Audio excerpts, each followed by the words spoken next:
Lorsque j'arrivai à l'ermitage du père Séraphin, il me fixa et me fit asseoir sur le tronc d'un arbre, et lui-même s'accroupit en face de moi.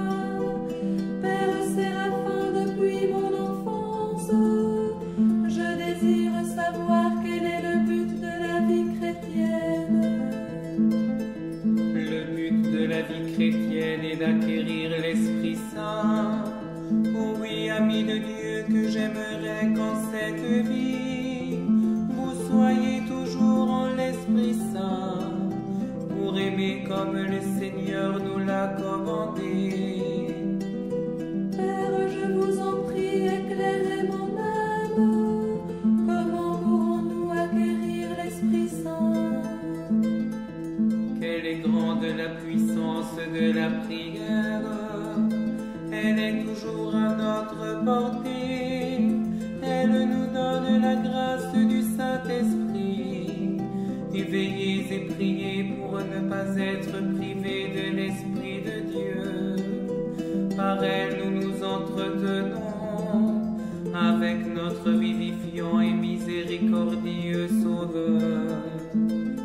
Quand le Seigneur aura réchauffé ton cœur par sa grâce, ta prière coulera sans interruption et sera toujours avec toi. Souviens-toi de la présence de Dieu et de sa grande miséricorde. Conserve un cœur humble et des pensées paisibles. Comme je voudrais que vous trouviez cette source intarissable de grâce et que vous vous interrogiez sans cesse: l'Esprit Saint est-il avec moi? S'il est avec moi, béni soit Dieu. Sinon, il faut découvrir la cause pour laquelle il nous a abandonnés et le chercher sans relâche jusqu'à l'avoir trouvé à nouveau, lui et sa grâce. Comment pourrais-je reconnaître la présence du Saint-Esprit? Comment puis-je savoir s'il est en moi? L'Esprit Saint peut-il être vu? Je vous en supplie, éclairez-moi. De toutes les forces de ton âme, acquiert la paix du cœur, et des milliers autour de toi se convertiront. Pour cela ma joie fuit la tristesse, et tâche d'avoir l'esprit toujours joyeux. Traite ton frère avec douceur, prends garde à ne pas l'offenser. Il faut tout endurer avec patience quoi qu'il arrive, avec reconnaissance même pour l'amour de Dieu. On te blâme, réponds par des éloges, on te persécute, supporte, on te fait des reproches, n'en fais pas. Souffre en silence et ouvre ton cœur à Dieu seul. Celui qui donne gaiement est aimé de Dieu. La gaieté n'est pas un péché, au contraire elle chasse la fatigue. Et de la fatigue provient le découragement, rien de pire.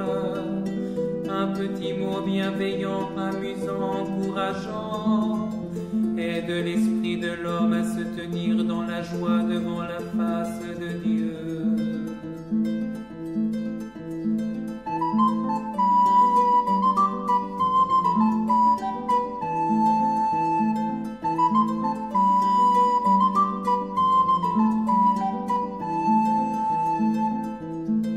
Nous sommes tous les deux, toi et moi, en la plénitude de l'Esprit Saint.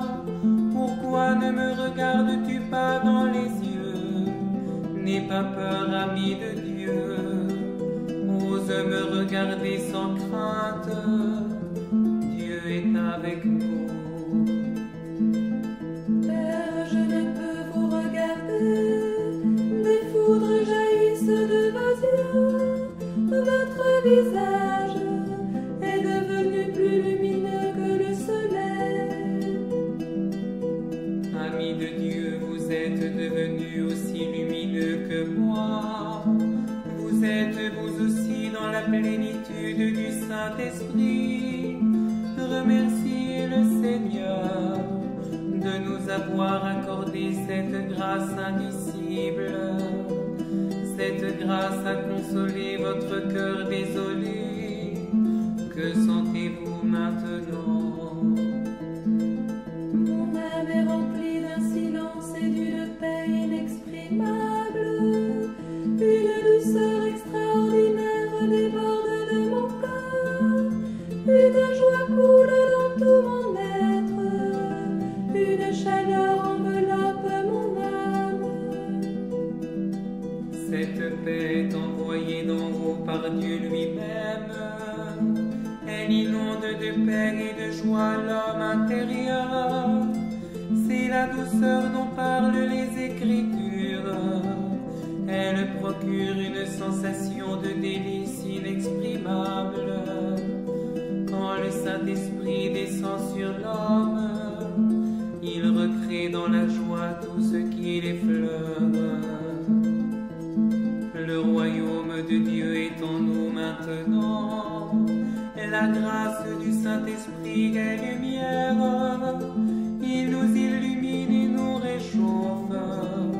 Il emplit l'air ambiant de parfums variés, réjouit nos sens et abreuve nos cœurs d'une joie indicible.